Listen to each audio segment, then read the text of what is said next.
बाढ़ क्षेत्र घोषित कब करिएगा? तीसरा, सभी तरह का ऋण माफ कब कीजिएगा? हर दिन बांध टूट रहा है, एफआईआर लॉन्च कब कीजिएगा? आपदा मंत्री और सिंचाई मंत्री से इस्तीफा कब लेंगे? और कॉन्ट्रैक्टर पर एफआईआर लॉन्च कब होगा?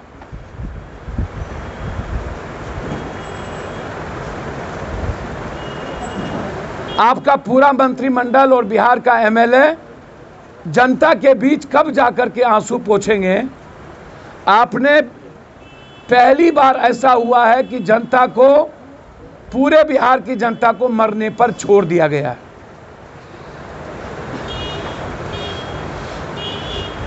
मैं पूरी इंक्वायरी, ये दुधारू गाय हैं, सिंचाई विभाग बाहर, कोई ऑडिट नहीं होगा, इसके लिए अरबों खरबों रुपया इन लोगों ने लूटा है, आपदा के नाम पर, फ्लड फाइटिंग के नाम पर लगातार। दूसरा, कोरोना वायरस, सुशासन बाबू की जांच की प्रक्रिया पहले भी बुखार दिखा करके गलत थी।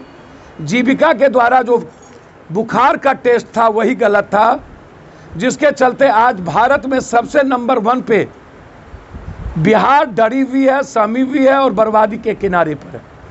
अब जो जांच हो रही है ब्लड का, वो बिल्कुल गलत है। जांच नाक और मुंह कंठ से होनी चाहिए।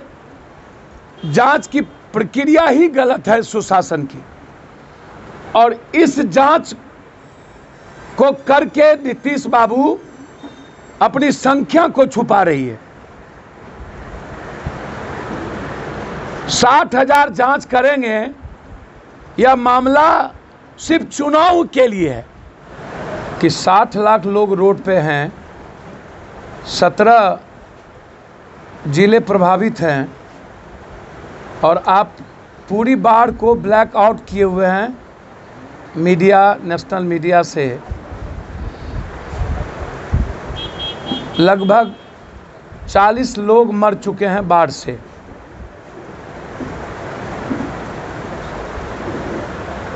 कहीं भी महिला, बेटी और मां के लिए शौचालय की व्यवस्था नहीं है। गांव और सड़क पानी से डूबा हुआ है, और 12 किलोमीटर, 6 किलोमीटर, 5 किलोमीटर महिलाएं शौचालय जाती है। हेलीकॉप्टर से बांध पर जाने से नीतीश बाबू 5 महीने के बाद कुछ नहीं होगा।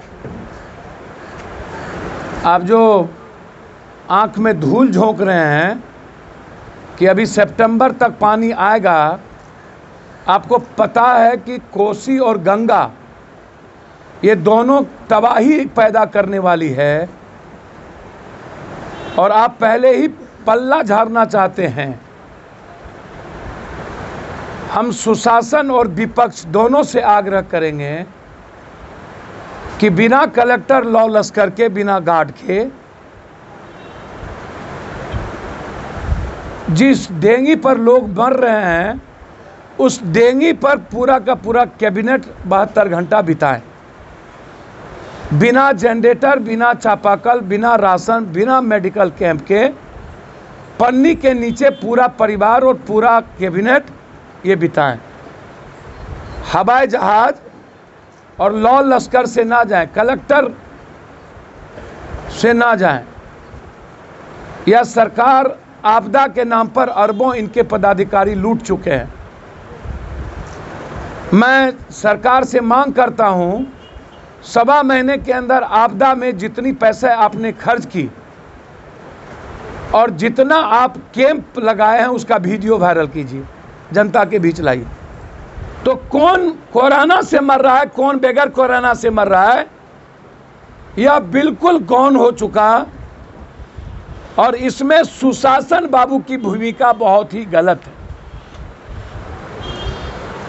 चौथी चीज, एक भी डॉक्टर पॉजिटिव केस को छूने को तैयार नहीं है,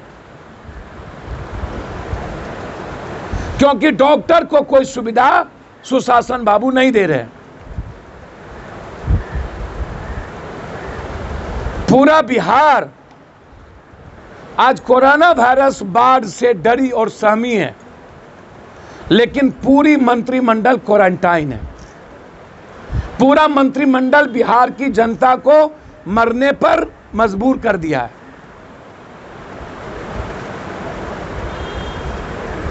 इमोशनल ब्लैकमेलिंग कर रहे हैं।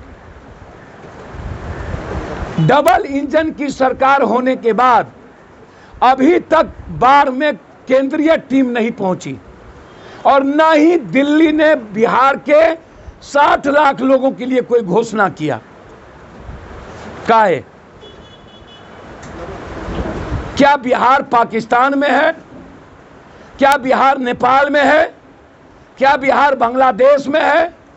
क्या बिहार हिंदुस्तान का हिस्सा नहीं है? क्या कारण है कि बिहार के एक एक लोगों को मरने पर मजबूर कर दिया गया? और किसी भी तरह का राशन, चापाकल, जनरेटर और शौचालय की व्यवस्था अभी तक नहीं की गई। कितने शौचालय और चापाकल लगाए हैं उसकी लिस्ट सरकार जारी करे, और कहां कहां जनरेटर, ताकि एक टीम का गठन हो जाए किसी भी कीमत पर। सही जानकारी दुनिया के सामने आना चाहिए। मैं मीडिया से और सोशल मीडिया से आग्रह करूंगा कि बिहार की जनता परेशान है, आप उसको जनता के सामने लाएं।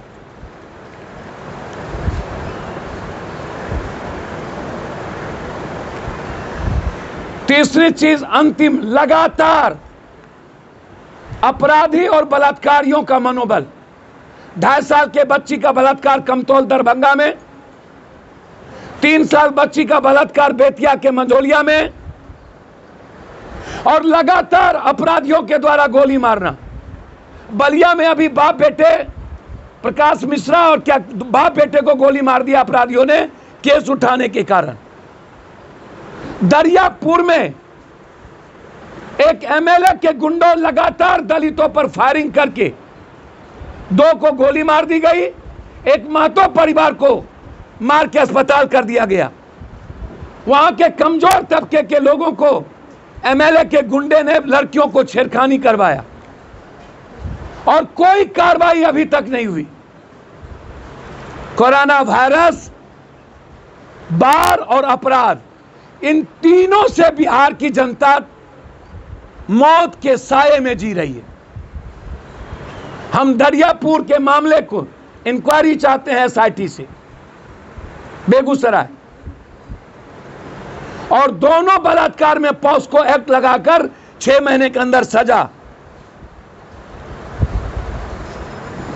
और पूरी बाढ़ की निगरानी वर्तमान हाईकोर्ट के न्यायाधीश से चाहते हैं। अंतिम, जिस पर नीतीश कुमार आजकल राजनीति कर रहे हैं 1.5 महीने के बाद, लाश पर राजनीति करना तो कोई नीतीश से सीखे। सारे सबूत मिटा दिए गए, उसके बाद सीबीआई इंक्वायरी की बात हास्पद तरीके से। मैं चाहता हूं पटना हाईकोर्ट के मॉनिटरिंग में 3 महीने के अंदर सुशांत के केस को चार्जशीट करके सजा सुनाई जाए। जिन पदाधिकारी को सुशांत का केस दिया गया है वो निकम्मा सीबीआई पदाधिकारी है। नौरूना बलात्कार केस और मर्डर में वही हैं, आज तक कुछ नहीं हुआ। सृजन में वही पदाधिकारी हैं, आज तक कुछ नहीं हुआ। और ब्रह्मेश्वर मुखिया के मर्डर में वही पदाधिकारी हैं, आज तक ब्रह्मेश्वर मुखिया के केस में कुछ नहीं हुआ। तो जो 3 केस में फेल्योर कर गए, उसको 4था केस क्यों दिया गया? इसके पीछे क्या साजिश है?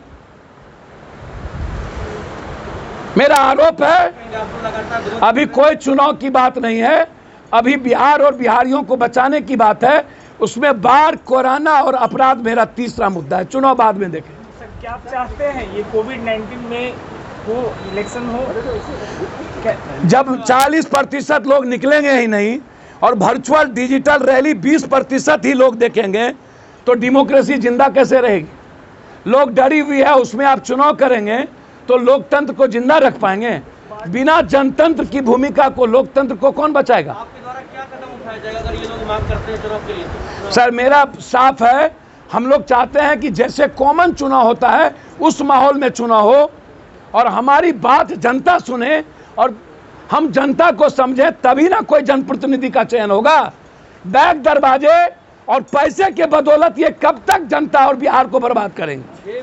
यादव जी, एक सवाल है कि तेज प्रताप यादव पिछले 3 दिनों से वैशाली में जो लगातार बाढ़ पीड़ितों की मदद कर रहे हैं। हम नहीं जानते हैं, ऐसे लोगों के बारे में मेरी कोई आपत्ति नहीं।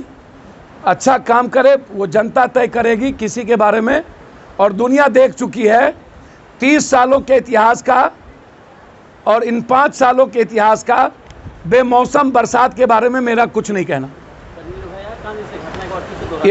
ये गांव घर में दूध पिया निप्पल बच्चा पीते रहते हैं। अब माँ से गांव में जाके पूछिएगा ना, हमसे ये बात क्यों पूछते हैं? तेजस्वी यादव भी खूब पैसे बांट रहे हैं सर, कहीं ना कहीं आपको फॉलो तो नहीं किया जा कहिया हमको तो नहीं पता। अच्छा है, जितना बांटना चाहते हो बांटे। हमको तो आज तक पता ही नहीं चला 5 महीने में कोई बिहार में निकला भी है। वो आपको आइडियल मान करके काम शुरू किए हैं। आज सर आइडियल मान लेंगे, दिल कहाँ से लाएंगे कोई आदमी? और कभी निकले हैं तो मुझको तो नहीं जानकारी कब कौन निकला है, कब निकले हैं क्या, हमको तो नहीं पता। कोई निकले हैं क्या? आप ट्रैक्टर पे सवारी कर रहे हैं, बुलेट पे सवारी कर रहे हैं जी, बाढ़ पीड़ितों की मदद कर रहे हैं आपकी भी तरह। हमको तो कहीं दिखा दीजिए बुलेट और नाव पर, जरा बुलेट दिखा दीजिए। हम राजनीति छोड़ देंगे, ट्रैक्टर पे हो जा रहे हैं। न हमको दिखा दीजिए ट्रैक्टर। सर हमको दिखा दीजिए भैया, मुझे नहीं पता कौन कहाँ जाते हैं, उनके बारे में हमसे क्यों पूछ रहे हैं? ये बाढ़ को पिकनिक समझते हैं, हर चीज़ों का राजनीति करते हैं। ऐसे गंदे लोगों से बिहार को बचना चाहिए, जो 5 महीने में पटना बाढ़ में गायब, हाउस से गायब, सब चीज़ों से गायब, और 5 महीने में पिकनिक समझ करके एक बार निकलते हों और हाथ में 100 रुपया देके सोशल मीडिया को दिखाते हों, तो ये जनता को तय करने दीजिए। हमसे ये सवाल मत पूछिए। हम चाहेंगे सब मिलके काम करें, मुझे कोई आपत्ति नहीं। बाढ़ पीड़ितों के लिए 6,000 रुपया पर्याप्त है मुआवजा जो दिया जाता है? सर कितने को मिला बाढ़ पीड़ितों को? 6,000। ये कागज पर घोषणा है, दूसरा कोई उपाय नहीं। सर एक सवाल ये है कि अगर 6 महीने तक कोरोना का जो मामला नहीं निपटता है तो क्या चाहते हैं? 6 महीने के बाद चुनाव हो, क्या राष्ट्रपति सर लगातार आवाज कोरोना को लेके हो रहा है। मैंने पहले कहा कोरोना को छुपाई जा रही है, तरीके गलत हैं, आइसोलेशन वार्ड नहीं है, डॉक्टर इलाज करने को तैयार नहीं है, और मुख्यमंत्री जी के द्वारा, सुशासन के द्वारा कोरोना जैसे चीजों को जनता को दिग्भ्रमित किया जा रहा है। आज तय किया है पूरे बिहार की जनता के बाढ़ और कोरोना वायरस और अपराध से बचाने के लिए अभी एक शुरुआत है हम लोगों की, आगे देखते चलिए। हमारे बीच एसडीपीआई के अध्यक्ष नसीम अख्तर साहब एसडीपीआई के अध्यक्ष हैं, और नेशनल पीपुल फ्रंट के स्टेट के अध्यक्ष महबूब आलम जी, दोनों आदमी यहां पर बैठे हैं। हम लोगों ने बिहार को बचाने के लिए एक मजबूत शुरुआत, जो ये गठबंधन की राजनीति, जो गंदी खेल, जिस गंदी खेल में वर्चुअल और डिजिटल के द्वारा बिहार की जनता को मरने पर मजबूर किया है, हम लोग ग्राउंड रियलिटी पर बिहार की पूरी जनता को बचाने के लिए एसडीपीआई, नेशनल पीपुल फ्रंट, अभी निकट भविष्य में बम एंड सेव, या हम लोगों की बात अन्य बड़े संगठनों से चल रही है, ताकि इस दोनों गठबंधन, जो सौदागर है, ब्लैकमेलर है दोनों गठबंधन, इस गठबंधन के खिलाफ नए बिहार की आजादी की लड़ाई हम लोग मिलकर, सत्ता कोई मुद्दा नहीं है, बिहार और बिहारी को बचाना पहला मुद्दा है। इस मुद्दे के साथ हम लोग आगे बढ़ेंगे या हम लोगों ने निर्णय